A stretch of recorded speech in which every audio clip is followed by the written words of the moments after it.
आपको किसी और का चेहरा दिख रहा है जी यूपी में कांग्रेस पार्टी की तरफ से? जी, तो फिर तो आप ही चेहरा है मतलब। दिख तो रहा है ना सब जगह मेरा चेहरा। कहीं कहीं मेरी पार्टी ये तय करती है कि कौन मुख्यमंत्री का चेहरा बनेगा, कहीं कहीं नहीं करती है। तो ये मेरी पार्टी का तरीका है, इसमें हेजिटेशन की क्या बात है? कोई हेजिटेशन नहीं। आपने कहा भी कि आप ही हैं कोई चेहरा। हेजिट नहीं, मैं ये नहीं कह रही हूँ कि मैं ही हूँ चेहरा। नमस्कार, मैं हूं पंकज झा और आप मेरे साथ देख रहे हैं ऑफ द रिकॉर्ड। जब कोई बड़ा नेता राजनीति में यू टर्न ले लेता है तो फिर उस पर बवाल खड़ा हो जाता है, हंगामा मच जाता है। और इस बार जो हुआ है वो प्रियंका गांधी वाड्रा की तरफ से हुआ है। प्रियंका गांधी ने कुछ घंटों पहले एक बयान दिया था और अब वो अपने उस बयान से पलट गई हैं। और जब पलट गई हैं तो विपक्ष को बैठे बिठाए मौका मिल गया है, खास तौर से बीजेपी को, और बीजेपी के नेता उन पर टूट पड़े। प्रियंका ने ये कहा था, इशारों ही इशारों में नहीं बल्कि खुले मन से कहा था कि कांग्रेस की तरफ से तो मैं ही सीएम की चेहरा हूं, मतलब मुख्यमंत्री फेस तो वही हैं। आपको किसी और का चेहरा दिख रहा है जी, यूपी में कांग्रेस पार्टी की तरफ से? जी, तो फिर तो आप ही चेहरा है मतलब। दिख तो रहा है ना सब जगह मेरा चेहरा। बात हम यूपी चुनाव को लेकर कर रहे हैं। जब उन्होंने यूथ मैनिफेस्टो अपने भाई राहुल गांधी के साथ मिलकर जारी किया था तब उन्होंने बात ये कही थी। तो अचानक से यूपी के चुनावी अखाड़े में ये बात फैल गई, जंगल में आग की तरह ये खबर फैली कि प्रियंका गांधी भी चुनाव लड़ेंगी क्योंकि वो सीएम फेस हैं। अब योगी आदित्यनाथ अपने गढ़ गोरखपुर शहर से चुनाव लड़ रहे हैं, अखिलेश यादव मैनपुरी के करहल से चुनाव लड़ रहे हैं, और इस बात का ऐलान खुद उनके चचा रामगोपाल यादव ने आज इस बात का कर दिया।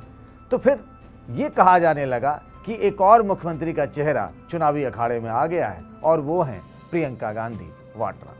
लेकिन उसके बाद प्रियंका गांधी अपने इस बयान से पलट गई।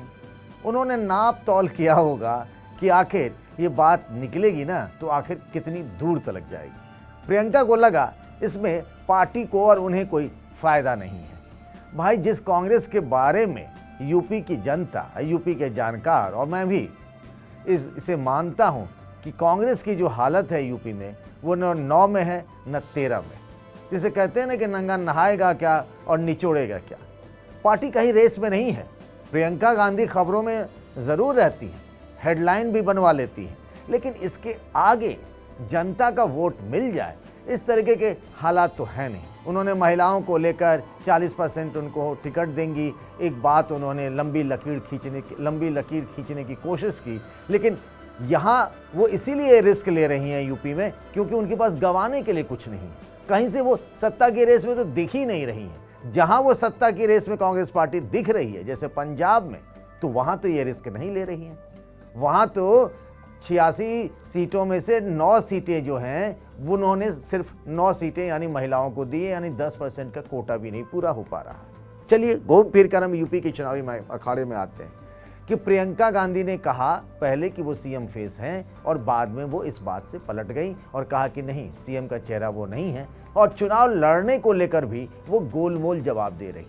उनसे एक पत्रकार ने पूछा भी, हमारे साथी पत्रकार हैं, उन्होंने इंटरव्यू किया प्रियंका गांधी वाड्रा का आज, कि आप कहाँ से चुनाव लड़ेंगे। रायबरेली की किसी सीट से जहाँ से सोनिया गांधी लोकसभा की सांसद हैं, और रायबरेली और अमेठी तो कांग्रेस का बड़ा पुराना गढ़ रहा है, नेहरू गांधी परिवार से पुराना रिश्ता रहा है।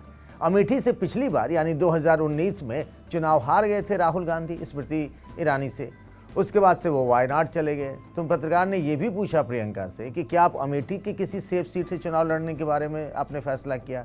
बोला नहीं, अभी रुक जाइए, अभी विचार चल रहा है, लोग तरह तरह की बातें कह रहे हैं। लेकिन आज की तारीख में जैसे प्रियंका गांधी जैसे बड़े चेहरे के लिए यूपी में एक सेफ सीट ढूंढना भी समझिए बहुत मुश्किल काम है। वो सेफ सीट कौन सी हो सकती है? रायबरेली में जो एक सेफ सीट लग रही थी अदिति सिंह, उन्होंने तो बीजेपी का दामन थाम लिया है। तो प्रियंका गांधी, जिनके बारे में ये कहा जाता था जब वो यूपी की राजनीति में नहीं थी तो कांग्रेस के समर्थक कहते थे प्रियंका नहीं, ये गांधी है, यूपी की आंधी है, प्रियंका गांधी आ भी गई, यूपी में चुनाव प्रचार की कमान भी संभाल ली, पार्टी महामंत्री होने के नाते यूपी की वो प्रभारी भी हैं, सब कुछ उन्होंने कर लिया। लेकिन इतना सब कुछ होने के बावजूद भी कांग्रेस आज की तारीख में यूपी के चुनाव में कहीं खड़ी नज़र नहीं आती है। कुछ सीटों पर उसका प्रभाव ज़रूर है, लेकिन इससे बात आगे मतलब डबल डिजिट भी कांग्रेस पहुंच जाए, इस बात की संभावना आज की तारीख में कम लग रहा है, और ये राजनीतिक पंडित कहते हैं। और इसी बीच में प्रियंका गांधी का एक सीएम वाला चेहरा का बयान आया, और जिसके बाद बीजेपी के नेता, देखिए ना, यूपी सरकार के प्रवक्ता हैं सिद्धार्थनाथ सिंह, बीजेपी के नेता, उन्होंने कहा कि जो प्रियंका गांधी कहती हैं कि मैं लड़की हूँ, लड़ सकती हूँ, तो फिर लड़ क्यों नहीं रही हैं वो उन्होंने अपने बयान से पीछे क्यों हट गई, उन्होंने यू टर्न क्यों ले लिया। तो आने वाले दिनों में जब भी कांग्रेस की तरफ से कोई बात कही जाएगी, बीजेपी को मौका मिल जाएगा। और देखिए, प्रियंका गांधी ने मायावती पर भी हमला बोला। प्रियंका गांधी ही वो हैं जिनके कहे जाते थे उनके बारे में कि उनके अखिलेश यादव से बहुत अच्छे रिश्ते हैं, लेकिन इस चुनाव में सबसे पहले अखिलेश यादव पर अगर किसी ने हमला बोला तो प्रियंका गांधी है। प्रियंका ने ही उन रिश्तों में आगे बढ़ करके उन्हें अखिलेश पर कहा कि ग्राउंड पर तो हम ही दिखते हैं संघर्ष करते हुए बीजेपी के खिलाफ, अखिलेश यादव तो नहीं दिखते हैं। तब जाकर अखिलेश ने जमकर हमला बोला। हालांकि वो जाते जाते अपने इंटरव्यू में जो एक बात छोड़ कर जा रही हैं कि सरकार बनने के बाद वो किसी भी के साथ गठबंधन करने पर विचार कर सकती हैं बीजेपी को छोड़कर।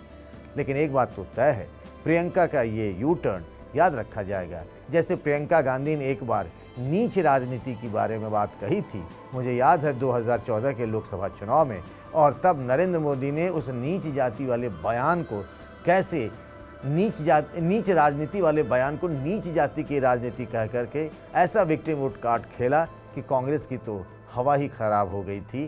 तो इस बार फिर प्रियंका जाते जाते एक गलती कर ही बैठी है। तो ऑफ द रिकॉर्ड में आज के लिए बस इतना ही। अपना ख्याल रखिएगा। नमस्कार।